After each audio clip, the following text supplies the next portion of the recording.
আসসালামু আলাইকুম ওয়া রাহমাতুল্লাহ। আশা করি সকলে ভালো আছেন।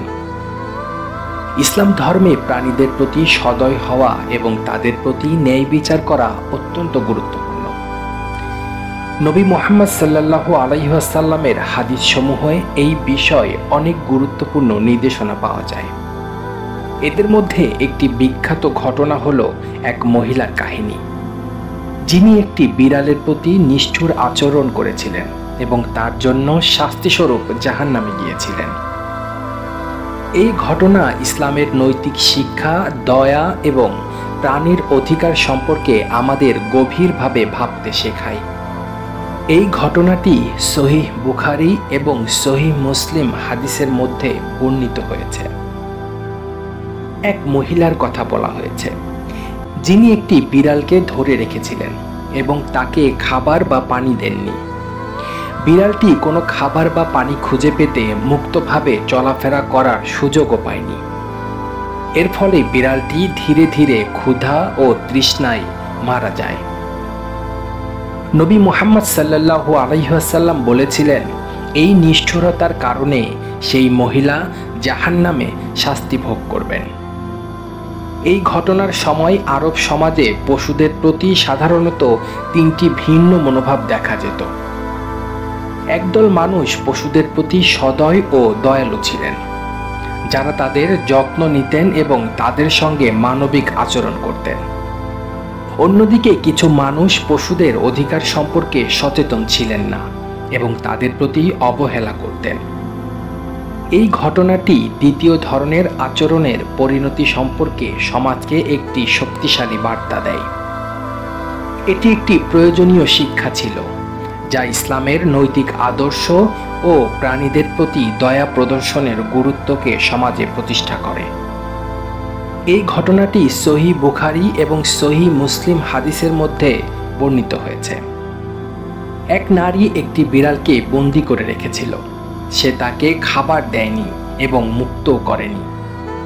হাদিসটি হলো, এক নারী একটি বিড়ালকে বন্দী করে রেখেছিল এবং সে তাকে খাবার দেয়নি এবং মুক্ত করেনি, যাতে বিড়ালটি নিজে খাবার সংগ্রহ করে খেতে পারে।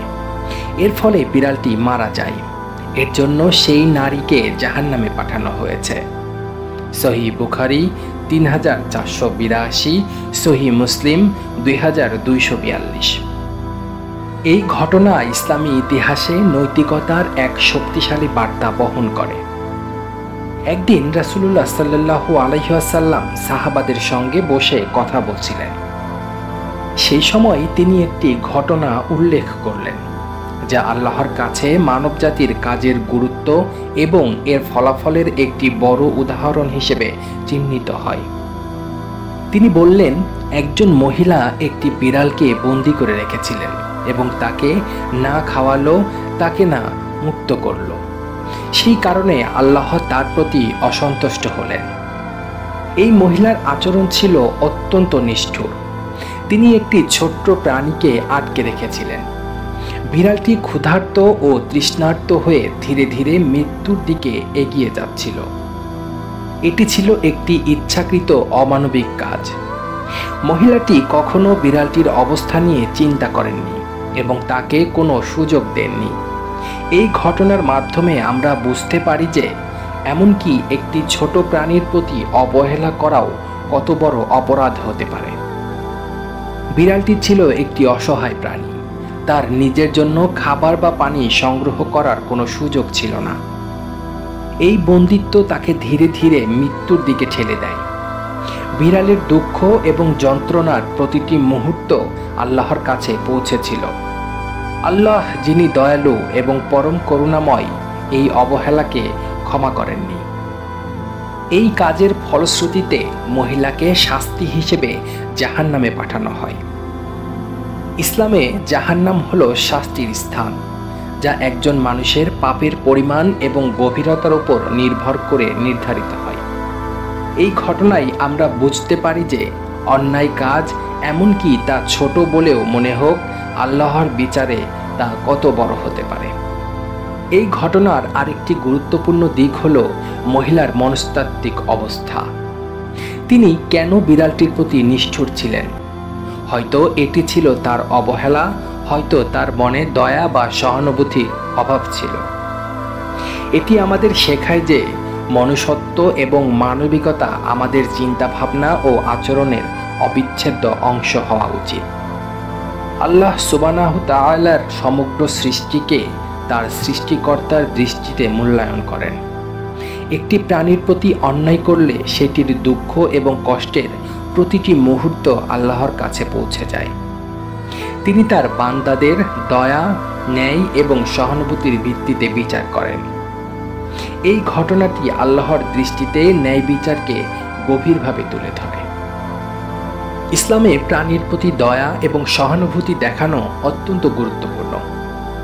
নবী মুহাম্মদ সাল্লাল্লাহু আলাইহি ওয়াসাল্লাম বলেছেন, যে ব্যক্তি পৃথিবীতে দয়া প্রদর্শন করে, আসমানের মালিক তার প্রতি দয়া করবেন। তিরমিজি 1924।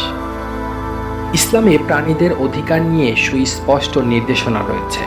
এগুলো হলো পর্যাপ্ত খাদ্য ও পানির সরবরাহ করা, তাদের সঙ্গে নিষ্ঠুর আচরণ না করা, তাদের প্রাকৃতিক চলাফেরার স্বাধীনতা নিশ্চিত করা।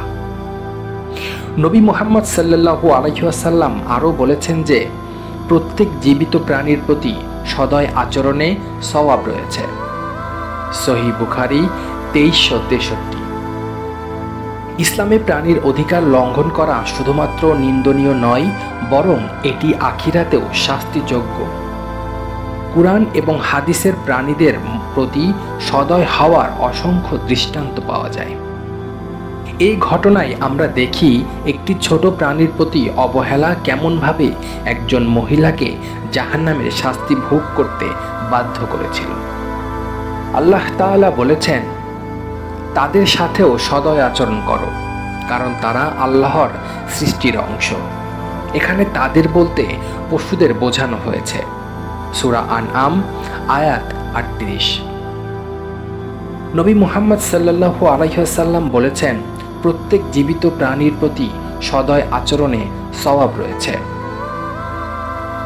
একটি তৃষ্ণার্ত কুকুরকে পানি পান করানোর কারণে এক ব্যক্তিকে জান্নাতে পুরস্কৃত করার হাদিসও বিখ্যাত। এতে বলা হয়েছে, এক ব্যক্তি যখন একটি তৃষ্ণার্ত কুকুর দেখলেন, তখন তিনি একটি কূপ থেকে তার জন্য জুতো দিয়ে পানি তুলে কুকুরটিকে পান করান। আল্লাহ তার এই দয়াপূর্ণ কাজের জন্য তাকে ক্ষমা করে জান্নাতে স্থান দেন। সহিহ বুখারী আয়াত 3321। নবী সাল্লাল্লাহু আলাইহি ওয়াসাল্লাম একবার একটি দুর্বল উট দেখে তার মালিককে ডেকে সতর্ক করেছিলেন এবং বলেছিলেন যে তোমাদের অধিকারভুক্ত প্রাণীদের প্রতি সদয় হও। আবু দাউদ 2548। এই শিক্ষাগুলি আমাদের জন্য একটি গুরুত্বপূর্ণ বার্তা বহন করে যে পৃথিবীতে আমাদের প্রতিটি কাজের জন্য আমরা দায়বদ্ধ এবং আল্লাহর সৃষ্টির প্রতি দয়া প্রদর্শন করা ইসলামের মূল নৈতিকতার একটি গুরুত্বপূর্ণ দিক। ইসলামে প্রাণীর অধিকার লঙ্ঘন করা শুধু পৃথিবীতে নয়, আখিরাতেও শাস্তিযোগ্য অপরাধ। এই ঘটনায় আমরা দেখি কেবলমাত্র অবহেলার কারণে একটি ছোট প্রাণীর প্রতি এমন আচরণ মহিলাকে জাহান্নামের শাস্তি বরণ করতে বাধ্য করেছে। এটি আমাদের সতর্ক করে দেয় যে আমাদের প্রতিটি কাজের জন্য আমরা দায়বদ্ধ। নবী মুহাম্মদ সাল্লাল্লাহু আলাইহি ওয়াসাল্লাম প্রাণীর প্রতি দয়া প্রদর্শনের অসংখ্য উদাহরণ দিয়েছেন। একবার এক ব্যক্তি একটি তৃষ্ণার্ত কুকুরকে পানি পান করিয়ে সওয়াব অর্জন করেছিলেন। অন্য এক হাদিসে বলা হয়েছে, এক মহিলাকে জান্নাতে পুরস্কৃত করা হয়েছিল কারণ তিনি একটি বিড়ালকে খাদ্য এবং পানি সরবরাহ করেছিলেন। একবার নবী মুহাম্মদ সাল্লাল্লাহু আলাইহি ওয়াসাল্লাম দেখলেন এক সাহাবী একটি পিঁপড়ার বাসা জ্বালিয়ে দিয়েছেন। তিনি তৎক্ষণাৎ এটি বন্ধ করতে নির্দেশ দেন এবং বললেন, শুধুমাত্র আল্লাহই জীবনের অধিকার ও শাস্তি দিতে পারেন। নবী মুহাম্মদ সাল্লাল্লাহু আলাইহি ওয়াসাল্লাম আরও বলেছেন যে যে ব্যক্তি একটি ছোট্ট চড়ুই পাখিকেও অন্যায়ভাবে হত্যা করে, কিয়ামতের দিন সেই হত্যার জন্য জবাবদিহি করতে হবে। আন-নাসাই 4445। রাসূলুল্লাহ সাল্লাল্লাহু আলাইহি ওয়াসাল্লাম একবার একটি গরুকে দেখে বললেন, তোমরা এই প্রাণীর প্রতিও সদয় হও, কারণ এটি তোমাদের জন্য শ্রম করে এবং খাদ্য সরবরাহ করে। আবু দাউদ 2548। একবার রাসূলুল্লাহ সাল্লাল্লাহু আলাইহি ওয়াসাল্লাম দেখলেন একজন সাহাবী একটি বিড়ালকে তার চাদরে জড়িয়ে রেখেছেন এবং ঠান্ডা থেকে রক্ষা করছেন। তিনি তার এই কাজের প্রশংসা করেন এবং বলেন, যে প্রাণীর প্রতি দয়া প্রদর্শন করে আল্লাহ তার প্রতি দয়া প্রদর্শন করবেন। বর্তমান যুগে প্রাণীদের অধিকার নিশ্চিত করার জন্য আন্তর্জাতিক সংগঠন এবং আইন তৈরি হয়েছে। তবে ইসলামের নির্দেশনা হাজার হাজার বছর আগেই এসব বিষয়ে মানবজাতিকে শিক্ষা দিয়েছিল। আমরা প্রতিদিন আমাদের চারপাশে প্রাণীদের প্রতি দয়া প্রদর্শন করতে পারি।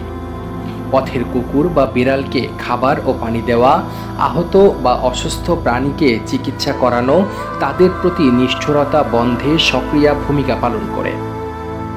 ইসলামের এই শিক্ষা আমাদের আধুনিক জীবনে আরও প্রাসঙ্গিক।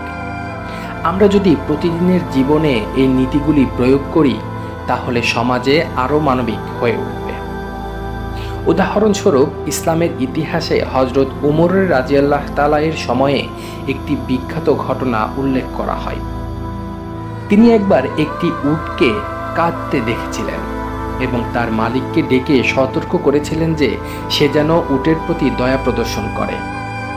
এছাড়া হযরত আবু হুরায়রা রাদিয়াল্লাহু তাআলা এর থেকে জানা যায় তিনি প্রায়শই পশু পাখিদের প্রতি সদয় হতেন এবং তাদের খাওয়ানোর জন্য বিশেষ ব্যবস্থা করতেন। এই উদাহরণগুলো আমাদের শেখায় যে ইসলামের আদর্শ অনুসরণ করে কিভাবে প্রাণীদের প্রতি সদয় হওয়া যায়। প্রাণীদের অধিকার সম্পর্কে সচেতনতা বৃদ্ধি করা আমাদের দায়িত্ব।